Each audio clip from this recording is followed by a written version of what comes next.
This episode is brought to you by Progressive Insurance. Do you ever find yourself playing the budgeting game? Well, with a Name Your Price tool from Progressive, you can find options that fit your budget and potentially lower your bills. Try it at Progressive.com. Progressive Casualty Insurance Company and Affiliates. Price and coverage match limited by state law. Not available in all states.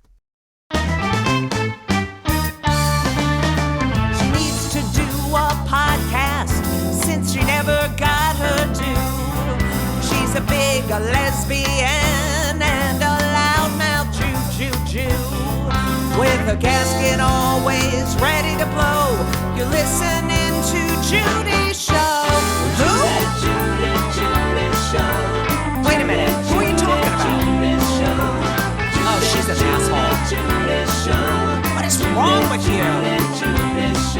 Oh, you suck. So long. Fuck off. Hey everyone, welcome to It's Judy Show with Judy Gold. I'm your host, Judy Gold. And it is a very exciting week. This week we have part one of my interview with Dan Bakkedahl, who you probably know from Veep. He's the character actor you have seen in everything. He played Tim Hughes on the CBS sitcom Life in Pieces.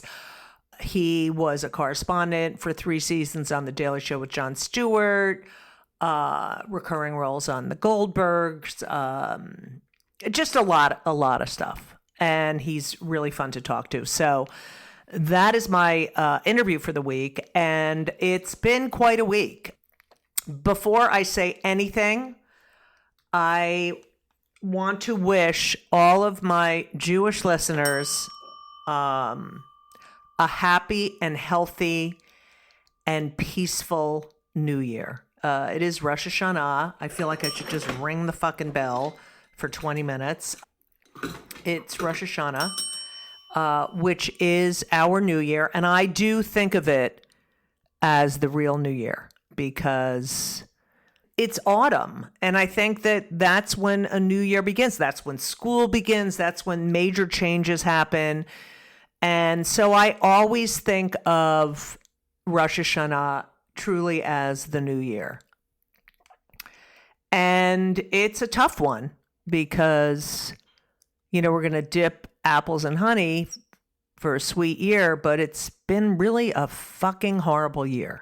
It's been a horrible year for Jewish people. It's been a horrible year for innocent civilians in the Middle East, on the Palestinian innocent civilians. I can't believe I just rang the bell for that, but it's just been, war is horrible. It's just a horrible thing.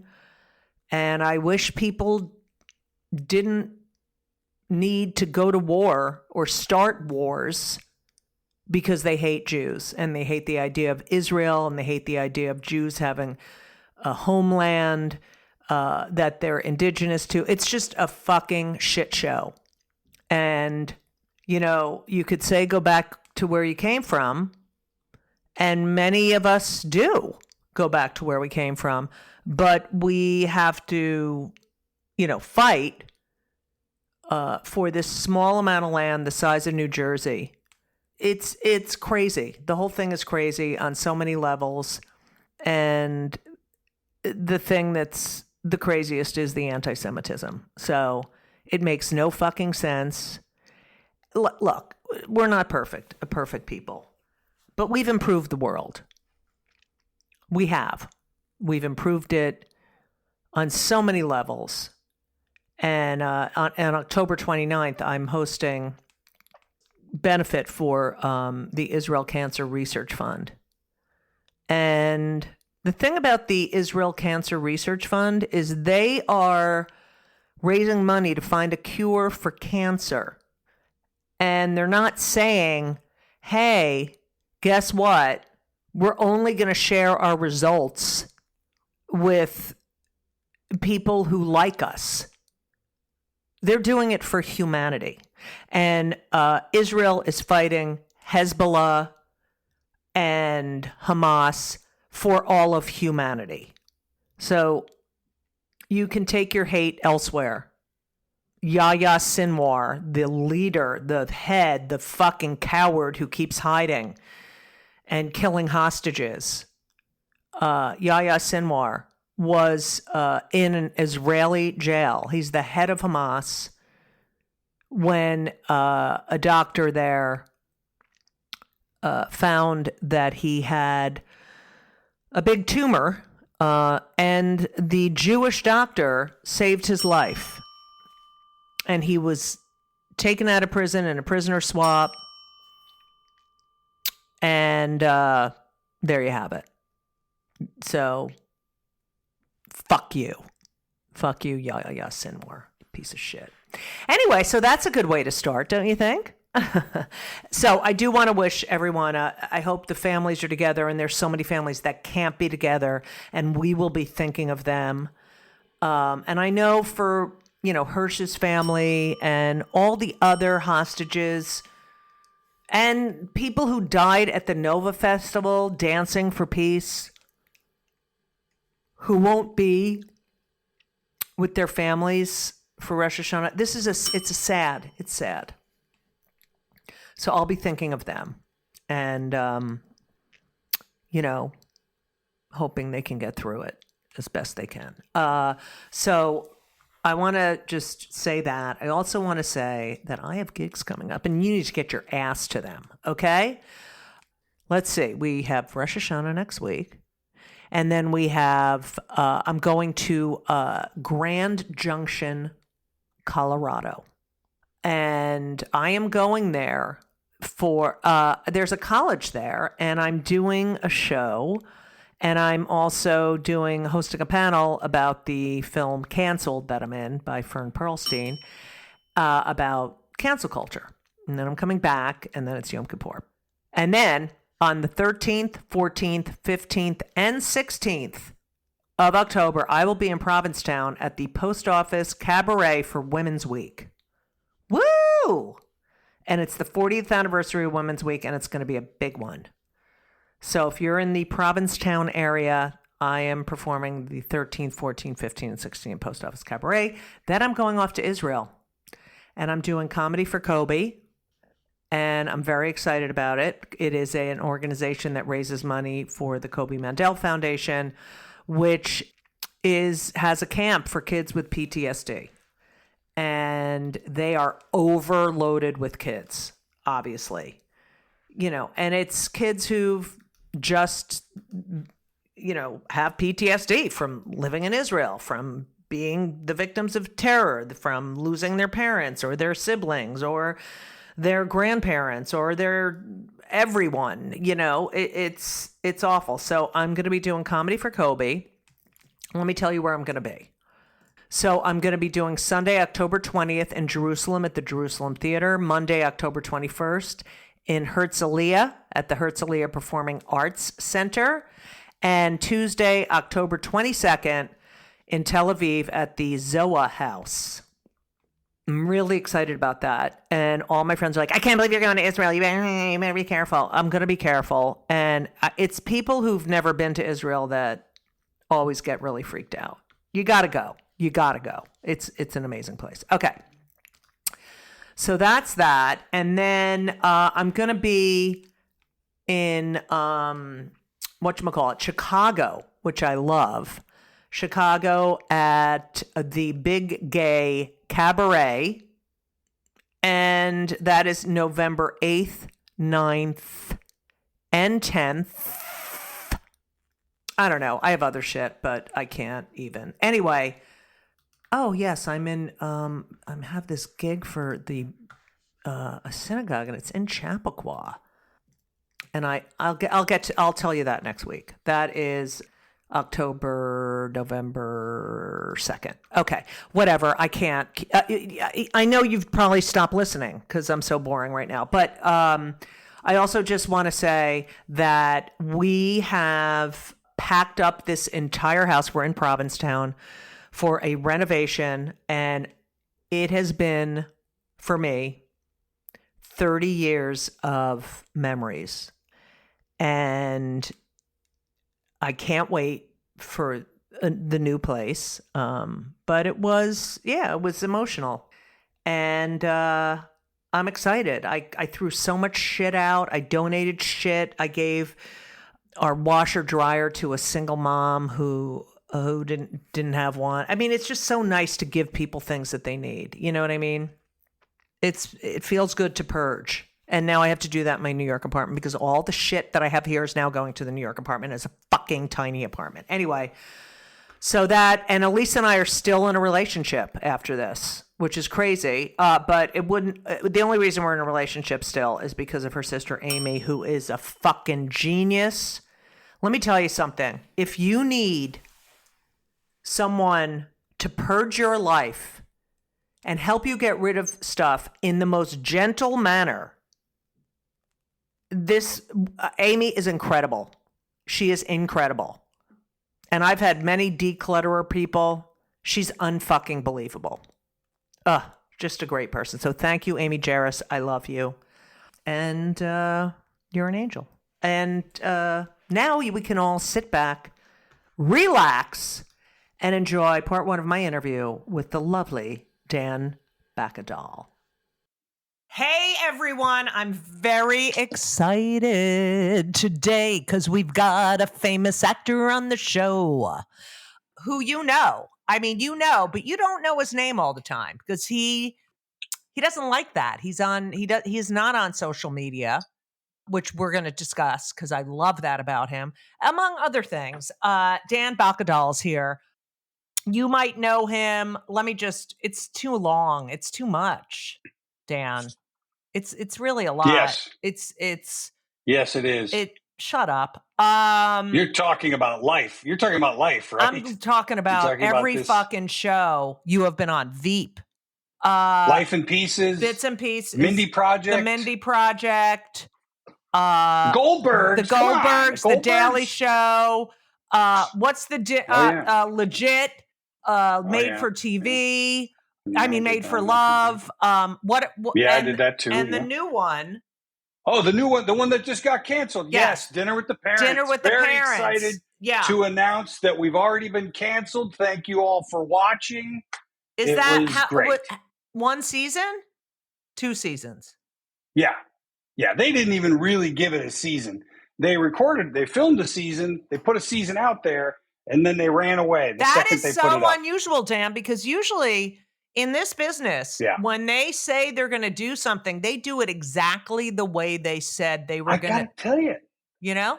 We had a dinner together, and they were really nice, and they acted like they liked me, and they said, we love this show, we're so excited, and then I don't know, I don't hear from them. What? That is not normal in showbiz. No one ghosted. It is weird. Yeah, I'm sorry that happened. I'll try to talk to some people. I'm going to call Ray Romano. I'm going to call Ray Romano. Yeah, call Ray. I started with Ray. Deals with it. Yeah. Did you really? Oh my God, we started together. Yes. Oh my God. I worked with Ray on Made for Love. I was making a joke because since Everybody Loves Raymond, all of his shows get canceled no matter how great they are. Right. And he's phenomenal. He's great. And that's why I made that joke. Oh yeah, he's in my class. I know you know him. He's going to come looking for me. He's in my my group that we all started together. Him and oh my God, Jon I had no Stewart. Idea. Who else? Holy crap. Jeffrey Ross. Wait, I should do my Jubel. It's a good group. Yeah, who else? Wendy Liebman. Yeah, it's so great being a part of a group of people who all became multi-billionaires. And it's nice to watch. I love watching other people succeed. You know what I'm saying? It's so beautiful. Yeah, me too. It's the whole reason I got into this business. It's like I wanted to be a bench warmer, and then I decided I'd be an actor instead. And this way I get to watch people be immensely successful. It's been great. Yeah, fantastic. Dan, the thing I do a lot of research on I was going to say my patients, but you're my guest. Close enough. Yeah. The one thing this overall feeling I got about you when I heard you telling stories and I was reading about you is that you're kind of fearless. I think I'm youngest of 7. Yeah. I'm a straight white waspy guy Right. who grew up in the 80s. So there weren't a lot of people coming after me. You know what I mean? Like I kind of got away with murder for so many years. Like you just say whatever the hell you think. I think I've calmed down a bit in my older age, but yeah, I do still feel like, if it stinks in here, I'm going to say, who you farted? know what? I'm not going to sit I here just and smell wish, your ass. I mean, I have that when I have a microphone in front of me. I will say whatever the fuck, when I'm commanding a stage, I'll say whatever the fuck I want. But when I'm off stage, Yeah. I still kind of say what I want, but you've said things to people in power that I just wish I was a fly on the wall and I could applaud you. But let's start at the very beginning. So you grew up in All right. in Florida, but you were born in Rochester, Minnesota. And That's you are the right. youngest Home of the Mayo Clinic. Yeah, Mayo Clinic. My mother went there. You are the youngest of 7, as you mentioned. Catholic? Like, what the fuck is with the 7 kids? No. Just like to fuck? No, it was wanted a big it was family? 2 fucked up families. No, they just 2 fucked up. It was a Brady Bunch situation. Oh, okay. 2 families that each lost a parent, and then they got together and said, "Let's put 7 kids in the same house." But this was in the 70s, so of course it was like, we were raised by wolves. So we ran and did whatever the hell we wanted. So you lost who? My mom and dad got divorced, and my dad split. Okay. And my all my step siblings, their mom died. So it was my mom and their dad, and I was less than 2 years old when they got married. So you don't as far remember? As I'm concerned, you don't remember before? No, that's my family. Yeah, that's my real family. And what were the ages? Like, if you were 2, I was under 2, and then my brother would have been around 5, and then 7, 9, 11, 13, and 15. No way! It's just like the Brady Bunch. Every 2 years, yeah. That's fucking great. Yeah, it was. Yeah. 4 girls, 3 boys. And you did. I'm going to assume you didn't have your own room. Not at first. No, my brother and I lived in the laundry room. Oh, nice. And do you like doing laundry? Yeah, well, hey, we had a laundry room. Yeah. I don't know. I was a little kid at the time. No, so I mean now. But then do you kids like started doing going laundry? to college? Oh no, fuck no. Okay. God, no. I just want to know if there was any, PTSD. No, and it hasn't scarred me or anything. Okay. But I certainly didn't. It didn't make me love it or anything. I didn't want to go into dry cleaning. Right. Your brothers. It seems like your brothers were the funny, creative ones. Mm-hmm. And I know that one of your brothers is a Republican office holder in Florida. Yeah, and he's a state's attorney in Florida, and he's been on TV more than me in the last year because of his just various cases. He does all capital murder cases, so he was on like 2020 and 48 Hours and Nightline, like all these different cases. I'll get texts from friends going, "Do you have a brother named Tom?" And I go, "Oh boy, yes." What show is it? And there he is. He looks kind of like me, but a little healthier. Wow. And what about the other brother? The other brother is an engineer. He's retired now. Oh wow. But he lives in the Carolinas and you all still talk. He was always everyone still talks. That's amazing. They still have a Zoom call on Saturdays. I can't do it most weeks. It's just too much to listen to my sisters and my mom all having wine and getting goofy. And I'm like, all right, I can't do it. Yeah, have a nice night. Yeah, everyone still talks. We're all getting together for the holidays this year. Oh, that's great. Yeah.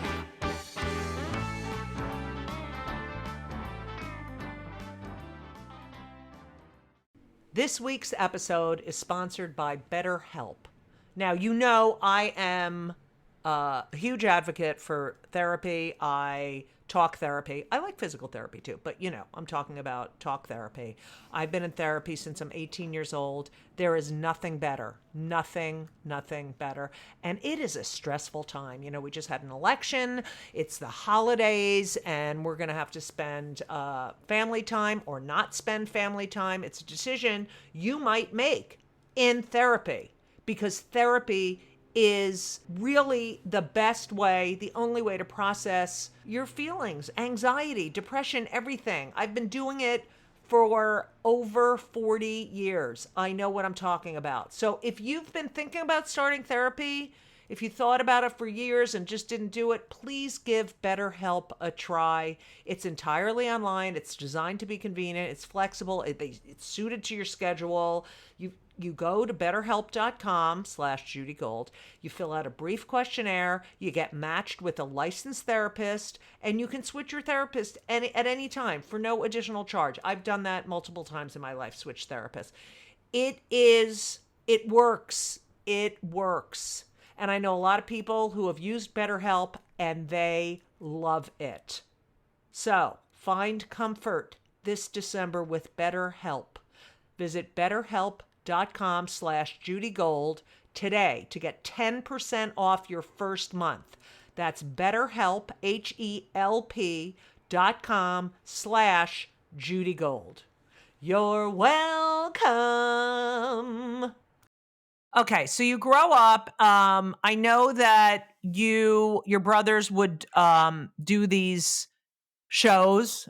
They did the like the Twilight Zone, but they did the Toilet Zone, and it was about That's like correct, they yeah. would go to pee, a boy that went to pee, and then the aliens would come and. Yeah, he went to pee and there's someone in the toilet and he's like, what are you doing in there? And he's like, toilet people. We live in the toilet. Don't flush it. We hate the sewer. It was just they were And this was teenagers, with a camcorder? Yeah, this was with an old fashioned VHS camcorder. Oh my God. And then they wouldn't. And I wanted. Yeah, you wanted to be a they part of wouldn't it. let me participate. And they wouldn't let you. Yeah, I know. In fact, it was. I'm the youngest too, Dan. They didn't let me fucking participate. Yeah. Yeah, they wouldn't let me play. So what I did was, as soon as they were done, I took the camera and went and shot my own version of basically like Weekend Update or Laugh-In. I wrote a bunch of jokes, did a bunch of sketches, and I must have been 7 or 8 at the time. And then we did our own SNL as a family. I think my parents were like, "Hey, you can't, just let's all do something together." So we did a big SNL. Wait, the entire family did that? Yeah, my mom is in one. My dad is not in it, but my mom, my sisters, both of my brothers, and then my brother's best friend, Vincent Macchiaroli, who was a good guy. Lived in North Miami. Vinny, who maybe this will get me killed, but Vinny, when I think my brother would have been in 7th grade, maybe 8th grade. His dad was found in the trunk of a car, and then the family moved. Oh, back to Long Island. I wonder why. Wow, that's weird. I don't know, but my brother tried like hell to track him down, could never find him. Wow. Maybe when you work in government, you can usually find someone. Yeah. So, maybe he changed his name. I mean, that's my guess. His name is probably Rick Dorfman. Yes, and he's some sort of talent agent or some shit now. Okay, what did you do in high school? I can't find anything about you in high school. Like, were you on sports? Yeah, nothing. Yeah. I didn't do shit. You didn't do I shit? Didn't do shit. No, I was on the freshman team. All my friends were football players, so I joined the team, and the coach was like, "Hey, if you distract us, you'll be kicked off the team." So I had to kind of quietly be the sideline mascot, 9th and 10th grade. And I got a hernia one year, and then I twisted my ankle the next, and I went, "I'm going to support from the stands." So that's it. I was in no clubs. I didn't do shit. Again, like I said, Judy, as a straight, white, Anglo-Saxon Protestant male of the 80s, I didn't have to have a bunch of clubs to get into college. You know what I mean? Right. Like, it was just like, we'll take him. The world is, what do you want? What do you want, kid?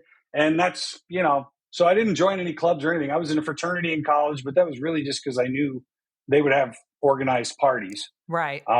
But I never joined anything until I found acting in my freshman year in college. And I was like, man, I love this. Too bad you can't make a living at this. And then you had a professor who said, actually, you can make a living if you work at it. Yeah. And that pretty much changed your life. Yourself. Yeah.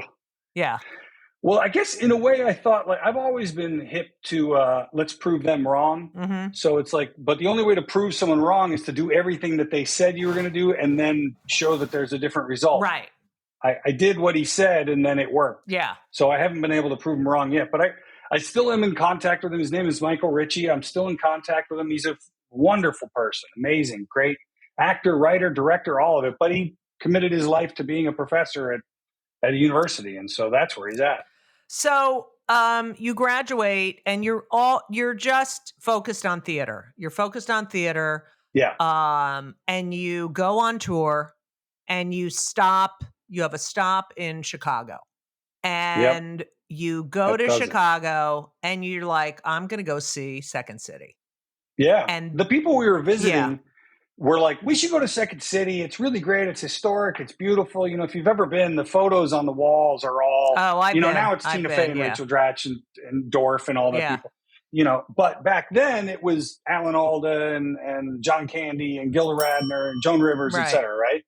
And when I saw that, I went, holy shit, these people, I mean, I know every single one of these people, and they worked here. Let's see if I can work. And they were then actor, the show was awful. I mean, Alan Alda, actor. Yeah.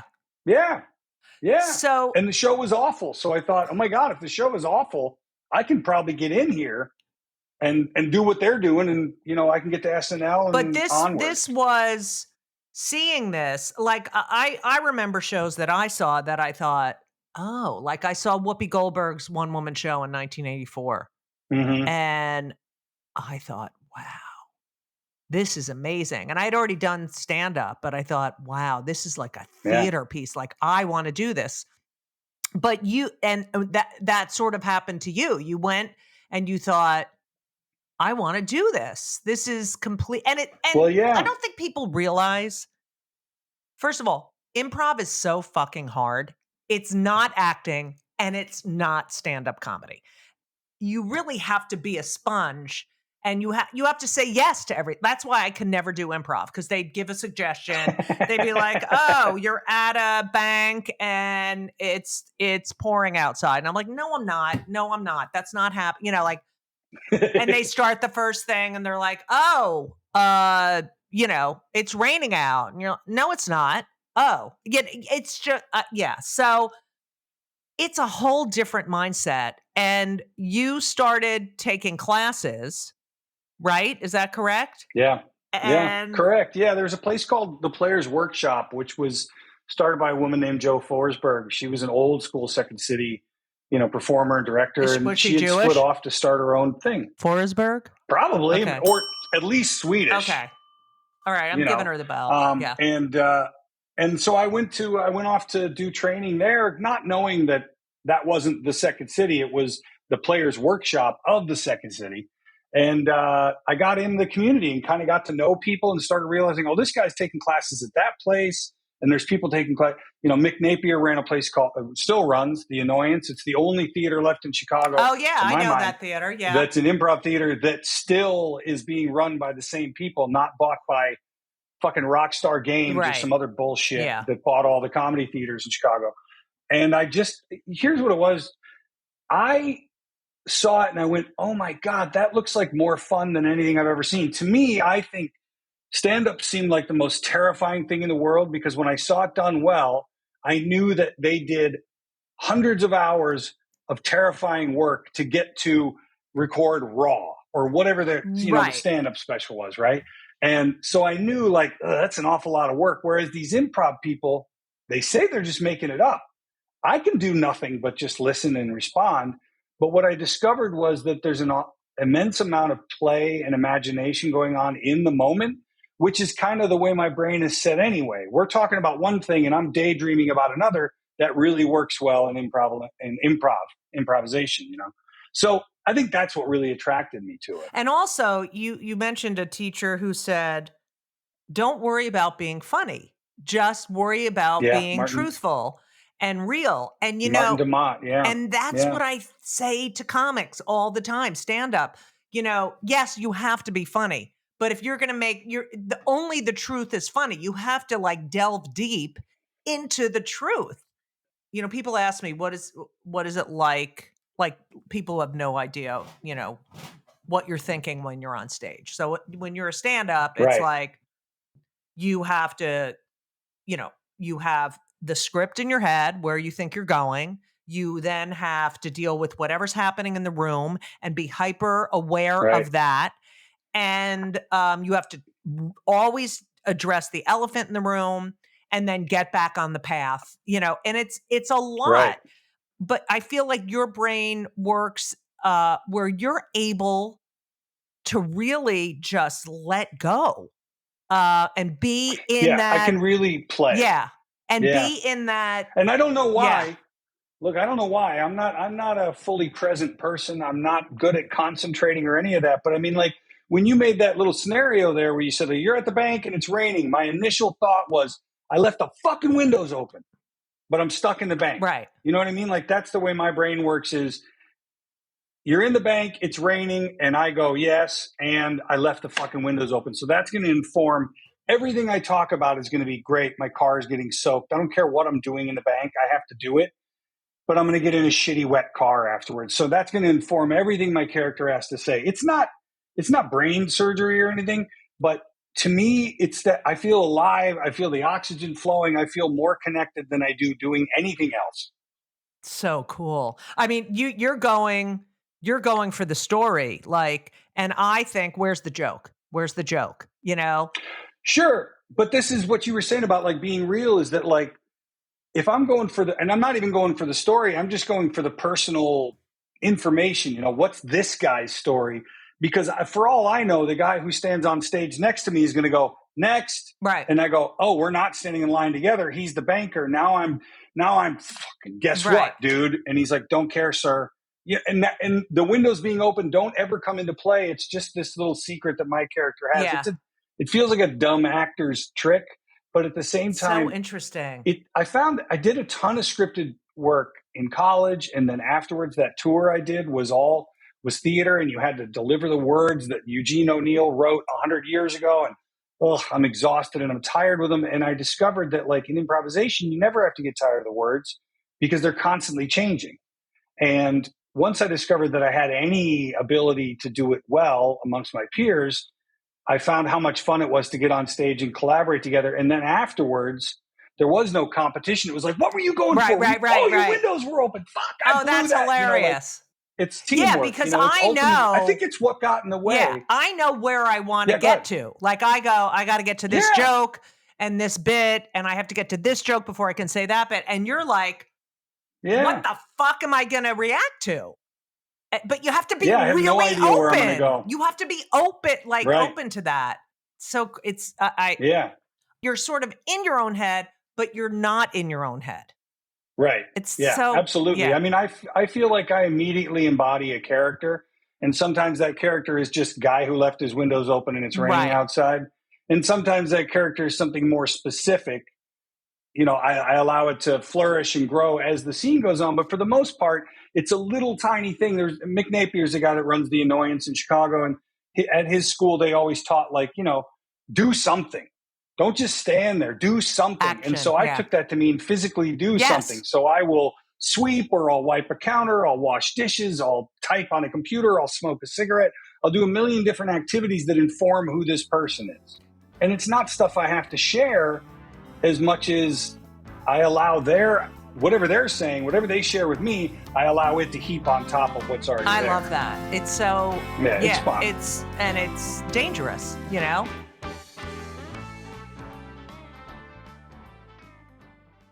When you think about businesses that are selling through the roof, sure, you think about a great product, a cool brand, and brilliant marketing. But an often overlooked secret is actually the businesses behind the business, making selling simple. For millions of businesses, that business is Shopify.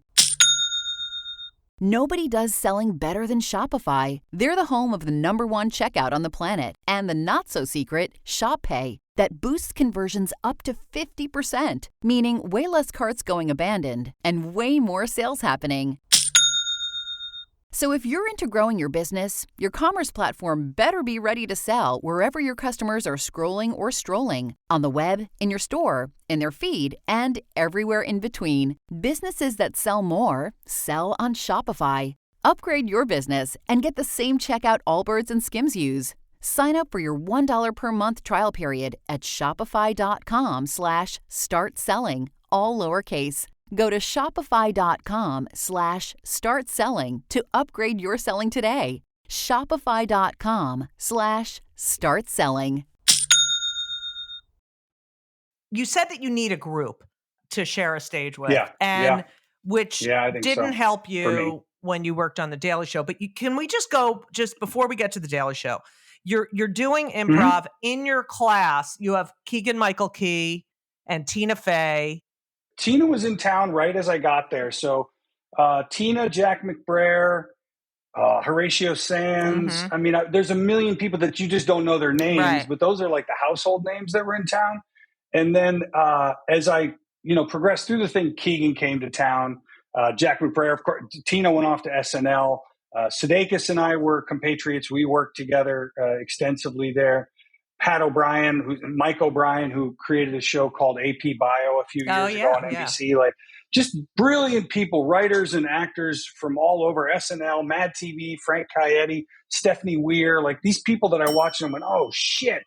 I came to town thinking I'm going to be, this town's never seen anything like it. I'm going to be amazing. Right. And I got there and I went, oh, fuck. Right. Because the show I saw before I moved there was bad. And I thought, I'm going to kill it. Right. And I got there and it was Tina Fey and Rachel Dratch and Jenna Jolovich and Scott Allman and on and on. And I'm like, oh, shit, these people are brilliant. I'm going to have to work at this. So in that community, what's the competition like? You're doing a improv. You're in a group for that night, Saturday night, 8:00 show. It's these 5 people, whatever. And SNL's there or someone else is there or Mad TV. So, there are people in the audience and you're all sort of vying for a job. And and 2 people get the job. How do you not take that personally? Well, the traditional approach that they did, at least at the improv theaters, was, someone would come and watch a show. So we're all performing together. And we already know that as an improviser, if you try to stand out, you're going to sink the whole show. Yep. You might look good, but ultimately they're going to go, that wasn't a very good show. So you know that you got to kind of like chop wood, carry water, be one of one among 12, So those were different. But when the Daily Show came, it was one-on-one. You're in a room alone reading those scripts and you're coming out and all of your friends are sitting there with those exact same scripts. Yeah. And that was weird because we did that for commercial work and things like that. But it would be, me and Peter Gross or me and TJ Jagodowski or whoever, like going against one another, but not really like, that we're not the same type. So one of us will get it. It's the guy who's supposed to get it. And that's okay. Right. But in the Daily Show thing, we knew we all had the chops. We all had the comic ability to do this, but who's going to be able to do the specific niche thing that they needed, And that was a weird feeling walking out of that room because I had auditioned for the Daily Show a couple times. And when they came in 2005, I, for whatever reason, was ready and I did better than I used to do. And I walked out of there going, I think they just hired me. Like Ben Carlin was in the room. I can't remember who was there from Comedy Central, but there were folks there from Comedy Central who were basically like, dude, it's you. And I went, all right, but I still have to go home and scoop my litter box. Don't tell me I got a job that I don't have, Before that, you had auditioned for Mad TV and SNL. And you have to, you have to tell these stories because this addresses the fearlessness I'm talking about. Your Mad TV. Here's the beauty of this, Judy, is that there's two stories here. One is, well, first SNL came numerous times, but the first time that they came that I was actually involved, they came and saw the main stage and they bought us a fruit basket and they were hanging out and they came to see a show again the next night. And they asked me, what do you think of this guy? And I said, oh, I love him. And they said, you don't think he's an asshole? And I said, I don't know who told you that, but whoever told you that is jealous of him because he's fucking brilliant. His name is Rich Tallarico, this guy I was talking about. I don't know. I haven't seen him in years, but he was a brilliant performer and writer in Chicago. And they went, oh, interesting. And I said, let me ask you a question. Are you here to actually hire someone or are you just here to make us nervous? Now, Judy, I have a drinking problem, so I don't drink anymore. Right. And back then, I drank a lot.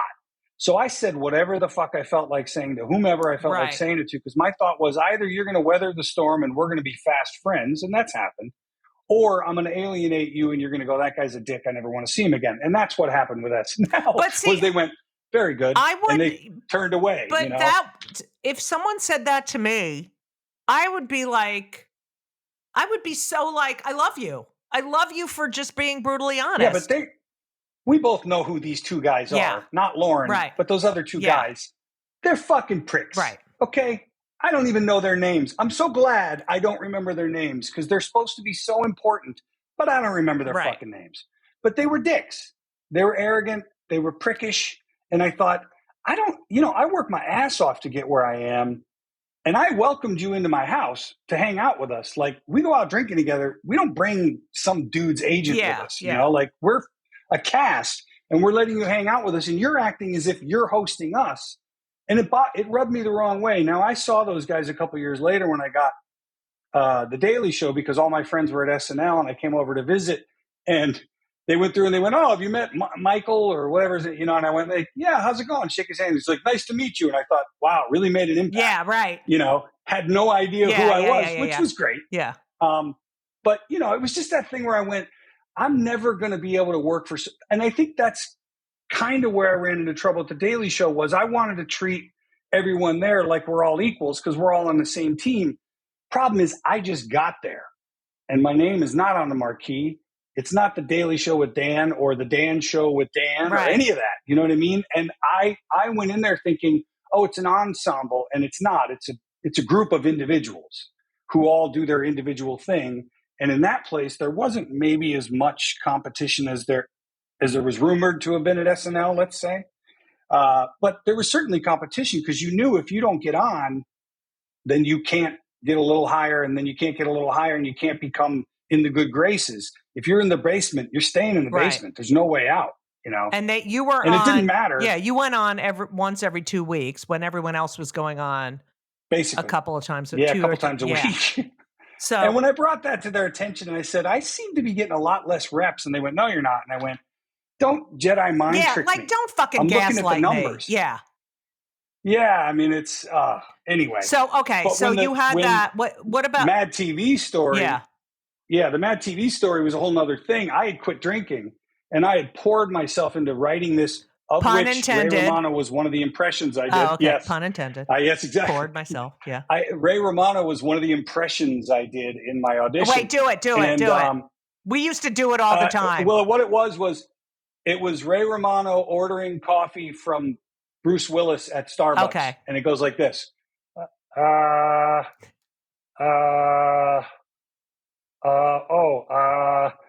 gonna order, pal? That was it. That was the extent of the. I love that.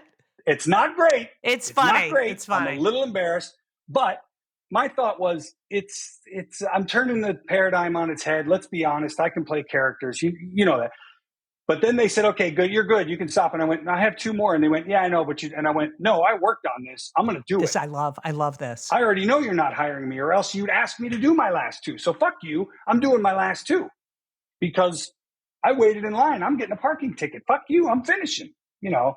It's unbelievable that that story made me so happy because we spend so much time preparing for auditions, so much fucking time. It's like you don't have to memorize it, which means if you don't memorize this, you're not getting it. You know, it's so much work. And for them to say, okay, that's enough. It's like, fuck you. You know, have some respect. Yeah. I love that you did that. That you said, no, you're going to see everything I prepared. Yeah, because the thing too was it's like the last one was one of my original characters where it's like, this is a character I actually developed, worked on, and have done something that I admit the Ray Romano, Bruce Willis thing is kind of disposable. It's kind of a tongue-in-cheek, like I could do a Bruce Willis. Yeah. What? Who cares? But ultimately, you can give me the rest of my 5 fucking minutes that I spent 20 hours working on. And frankly, for a shitty fucking show, let's be honest.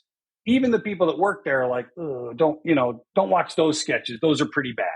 To me, it was just that thing where it was like, I'm going to stand up for myself because nobody else is in the room to do it. Nobody else is going to defend me, so I'm going to defend me. I love that. Thank you so much for listening to part 1 of my conversation with Dan Bakkedahl. This podcast, It's Judy Show, hosted. Oh no, it's Judy Show with Judy Gold. I can't even fucking talk. I'm so drained from this packing up everything. It is produced by Laura Vogel, edited by Colin Schmaling, and marketed by Haley Dercher. Theme song by the wonderful Lauren Gold. Yeah, that's it. I did my dates in the beginning. I again wish you a happy, healthy, peaceful New Year. Keep me in your thoughts with all my traveling. Because after I travel that much, my body hurts so much, and it takes me a while. I can't move my neck, it's a shit show when you get older, carrying fucking luggage through airports. So anyway, that's all I have to say. I also would like to say that Monday is the year anniversary of October 7th, and it's going to be a tough one. And I'm thinking about all the innocent people who have died, the horrible things that were done to them, and just the terrible loss of life because of there's a lot of things, but I'm going to go with anti-Semitism and Israel not having a right to exist. And you can't really negotiate with people who just want you eradicated. So we got a lot to think about. And it's a little somber. So I just I hope you all do something to memorialize all these horrible. And I'm going to light an extra Yortzeit candle on Yom Kippur for the people who we lost. So anyway, I don't really want to end on a horrible note, but listen, it's Sunday night. I'm recording this Sunday night after I've spent 5 days packing up my fucking life. And that's what I sound like. So anyway, thank you all so much for listening. And as we always say, so long.